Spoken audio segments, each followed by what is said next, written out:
Fala, nação tricolor, aqui é o Renato do canal SPFC Raiz e bora para mais um vídeo, certo? Hoje vamos falar um pouquinho do São Paulo, vamos falar um pouquinho sobre o jogo de ontem, vamos destacar também um pouco a base do São Paulo. Quero falar um pouquinho sobre um rapaz aí que está se destacando bastante e quem sabe aí não é o grande futuro da equipe do tricolor. E falar sobre o Luiz Gustavo, que eu também não falei sobre o Luiz Gustavo, né? Ainda não me pronunciei, estava procurando algumas informações e vamos para as notícias que eu fiquei sabendo sobre o Luiz Gustavo, certo? Antes de começar o vídeo, eu gostaria de pedir para vocês que, por favor, deixem um like, se inscrevam no canal, comentem aí sobre o Luiz Gustavo. O que vocês esperam de um volante aí de 36 anos que está chegando muito provavelmente para a equipe tricolor? Vamos começar os destaques de hoje falando sobre a base. Hoje o São Paulo jogou pela semifinal do Campeonato Sub-20, né? Campeonato Paulista Sub-20 contra a Ferroviária. O São Paulo estava perdendo de 2-0 até que um rapaz conhecido aí da torcida, para quem acompanha a base, entrou em campo e marcou 2 gols, decidindo o jogo. Sim, o jogo foi 3-2 para o São Paulo. São Paulo conseguiu vaga. O destaque foi o William Gomes, jogador do Sub-17. Mas por que ele jogou hoje e não vai jogar a final amanhã? Ele está suspenso. Lembrando que o William Gomes é um dos grandes nomes da equipe Sub-17 do São Paulo, ao lado de Rian Francisco. E no primeiro jogo da final contra o Corinthians, né, na semana passada, o São Paulo conseguiu vencer por 2-1 com 2 assistências do William Gomes e 2 gols do Rian Francisco. Amanhã, a partir das 3 da tarde, vai ser transmitido pelo YouTube e tal. A final, eu não sei se vai passar televisionado,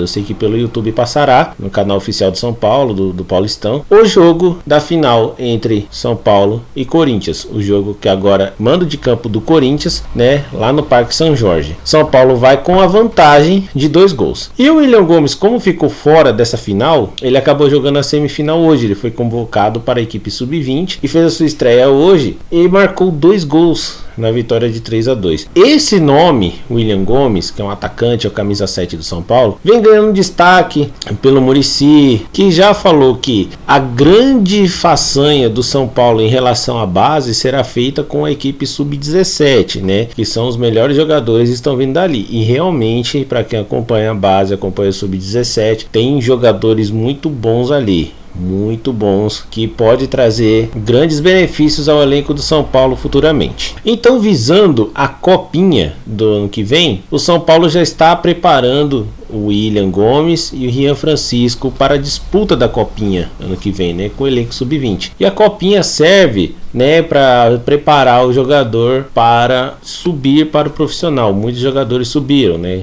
da equipe de São Paulo, o caso do Nestor, do Juan, né, Pablo Maia mesmo jogou ano passado a copinha em janeiro. Fevereiro já estava disputando o Campeonato Paulista com a equipe profissional. Destacamos aqui que o William Gomes jogou hoje, fez a sua estreia pelo São Paulo no Sub-20, foi muito bem, né? Fez 2 gols. Vamos falar agora da equipe profissional. Ontem o São Paulo encontrou alguma dificuldade para jogar contra o Cruzeiro. O São Paulo vinha bem no final do primeiro tempo e no segundo tempo começou recebendo muita pressão. O Cruzeiro, nos 10 minutos iniciais do segundo tempo, fez muita pressão na equipe do São Paulo, chegou perto de fazer gols, né? E visando uma mudança de postura, o Dorival sacou do time o jogador Rames Rodrigues. E o Rames vinha sendo um destaque da equipe do São Paulo no primeiro tempo, com ótimos passes, chegando bem na área, né? Finalizando ali, ele deu um chute lá que obrigou o goleiro do Cruzeiro a fazer uma boa defesa. E visando isso, como o próprio Dorival disse na coletiva, visando uma mudança tática ali para desestruturar o Cruzeiro, ele acabou optando por sacar o Rames Rodrigues do jogo. E vale destacar também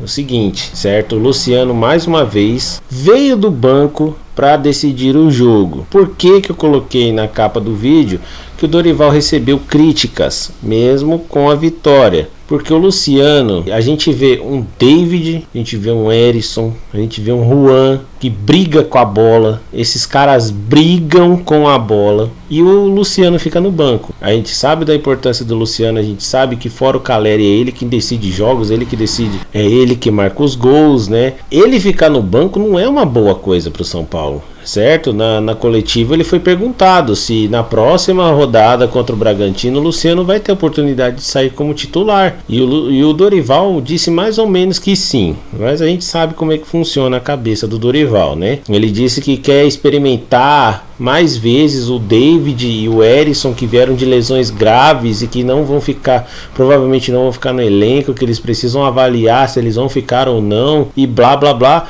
Só que ele disse o seguinte: a gente tem que dar um destaque para esses jogadores que fizeram de tudo para se recuperar da lesão, né, que se esforçaram, e isso e aquilo outro, e a gente tem que olhar para eles. E o Pato? Tá vendo como não faz sentido o que a gente escuta dos treinadores às vezes? Pato também veio de lesão, o Pato também se esforçou para poder estar jogando e não joga. O Nestor ontem para mim ele não foi bem, o Wellington Rato não foi bem, ele teve outras opções para fazer mudanças na equipe e deixou o Nestor, deixou o Rato, certo? O Rato jogou bastante tempo ainda no segundo tempo para depois ser substituído. Não faz sentido. Não faz sentido. O Rames vinha bem, cara. Deixa o Rames. O Rames joga de segundo atacante, como o próprio Dorival disse na coletiva. Deixa o Rames lá de segundo atacante. Luciano lá como referência dentro da área. Depois o meio de campo ali, o Rames vem armar. Aí talvez você deixe o Rato, ou você deixa o próprio Nestor.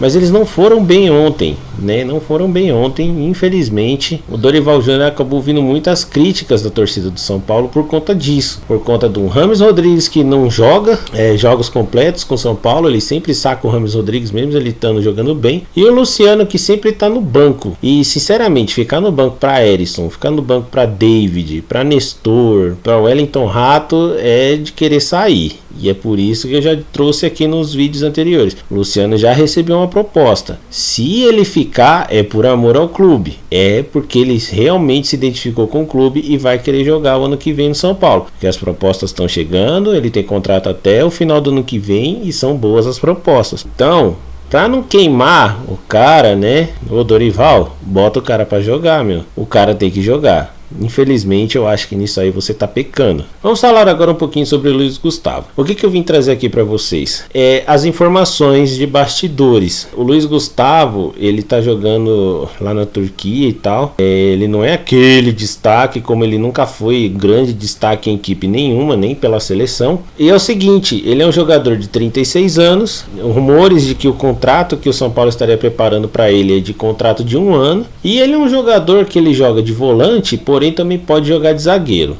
Ao que tudo indica, a vinda desse volante é por conta das saídas de Egson Mendes e Pablo Maia. O Pablo Maia provavelmente será vendido na próxima janela. Vai ser difícil segurar o Pablo Maia. Nós ficaríamos com Gabriel Neves e Luan. Só que o Gabriel Neves não vem tendo muitas oportunidades com o Dorival Júnior e também não tinha muitas com o Rogério Ceni, mas a gente sabe da qualidade do Gabriel Neves de passe, né, de marcação e tal. Só que o Gabriel Neves teve aquela lesão contra o Palmeiras, né, que ele fraturou as 2 costelas e até agora ele não voltou bem daquilo. Talvez ele não tenha se recuperado totalmente da lesão. E o Luan, também lesionado, a gente não sabe o que esperar do Luan, porque o Luan, ele fez aquela de renova, não renova, renova, não renova, e quando renovou não jogou mais aquele futebol. A última vez que eu vi ele jogar bem mesmo foi aquela final contra o Palmeiras em 2021. Foi a última vez que eu vi o Luan jogando bola de verdade. Então, eu não sei se seria uma boa Luiz Gustavo. Não sei, a gente precisava ver ele jogando, né? Precisava ver ele aqui no Brasil, pelo menos, se ele vier mesmo, jogar o Campeonato Paulista pra gente saber como que vai ser, porque eu não boto muita fé nesse jogador não. Eu acho que dava pra dar uma oportunidade pro Negrucci, que é um jogador bom, é um volante que sabe sair jogando, tem uma boa marcação, já tem o tempo que ele tá na base do São Paulo. Ele joga no sub-20, é um jogador bom. Vamos ver. O que eu tinha para falar com vocês hoje era sobre isso, né? Amanhã a gente volta com mais alguns destaques da equipe do São Paulo, mais algumas notícias. E eu gostaria mais uma vez de pedir que, por favor, deixem um like, se inscrevam no canal. E é isso, rapaziada. Deixem nos comentários aí o que vocês acham sobre o Luiz Gustavo na equipe do São Paulo, quais as expectativas que vocês têm sobre ele, se São Paulo merece ou não ter esse tipo de jogador no elenco, porque a gente já tem um Rafinha, já tem jogadores com uma idade um pouquinho avançada, né? E vai vir mais um. Então, vamos ver. Muito obrigado, fiquem com Deus e até a próxima. E vai São Paulo!